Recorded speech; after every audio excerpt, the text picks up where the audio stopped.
What's up, Citizen Zone? I'm Manuel, and it's another episode of the show. And today we're focusing on Julian Assange because some interesting audio has been leaked, well, posted really, just by Project Veritas that kinda takes the whole idea of what originally happened with WikiLeaks and the reasoning behind why he's now being indicted in the United States for a number of crimes makes it just basically takes that whole situation and throws it by the wayside. We got WikiLeaks founder Julian Assange like getting connected to Cliff Johnson, the U.S. attorney for the State Department, and they're talking about the imminent release of some documents that Julian Assange is telling this guy that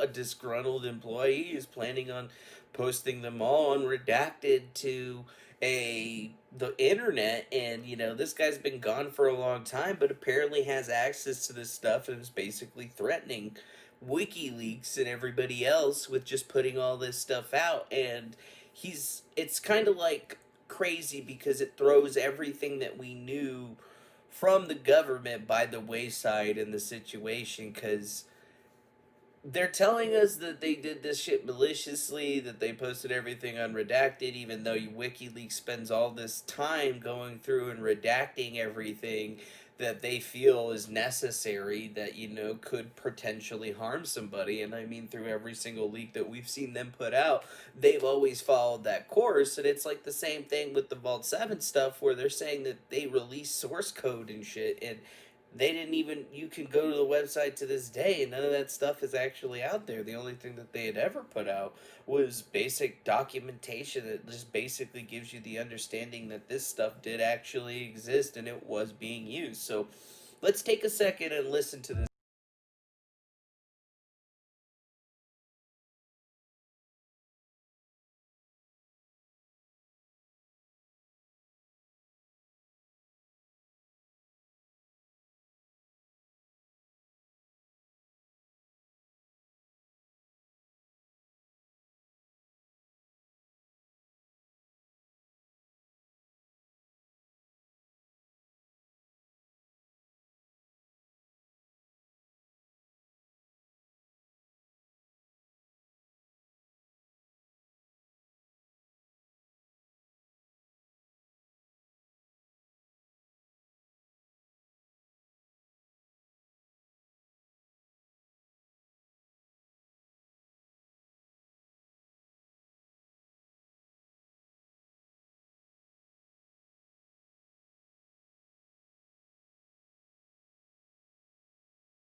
Attempted redaction program and no attempted harm minimization.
it just makes you feel weird, doesn't it? You're like, wait a minute. He called them. He warned them. He said it was their problem, or their problem, not ours. But, like, we're trying to let you know that this is out there. We've discovered this and we're trying to help you. But it's really weird how it's all changed after that particular piece of information. For years and years and years they've told us that it's been a completely different way, and now we're actually seeing the reality that it ain't that way whatsoever. They be lying to us. And I mean, is it time for Julian Assange to finally get a pardon? Is it time for him to get charges dropped against him? That's what a lot of people are going to tell you. I would have to be telling you that's what I want to be seeing, because that's what people are asking the Trumpster to do in his last 35 days of office. But at the end of the day, will he do it? Is he even going to see it? We got to hope that he does. I mean, this is burning it up. The actual whole entire phone call is over an hour and 14 minutes long, and it's posted on YouTube on Project Veritas's channel. I'll try to leave a link in the description box so you guys can go watch the full thing, or listen to the full thing, really, because there's really not much to watch. It's just strange that, man, I didn't even know that this existed, and I don't think a lot of people really did know that it existed, but somehow freaking this dude from Project Veritas decided that he was going to post it up. And I mean, maybe it's a day late, dollar short. Maybe he just got it or something. I don't know, but it definitely sounds like we have a lot of things to be talking about in the near future, because this really does change everything for what we've been seeing, because they've told us that no, it's a lie that Julian Assange spoke with anybody from the State Department, and now we got audio that proves it. And it's just once again shows how to the lengths that people are going to go in order to just nuke a man's life because he did something they didn't like. And at the end of the day, you got to make sure that you're protecting yourself like these guys are, because if they didn't record the call, nobody would have probably ever known. So let me know what you think in the comment section below. Hit that like button, subscribe, do all that good stuff. Consider becoming a member, and I'll see you again on the next one. Free Julian Assange, be excellent to each other, and adios.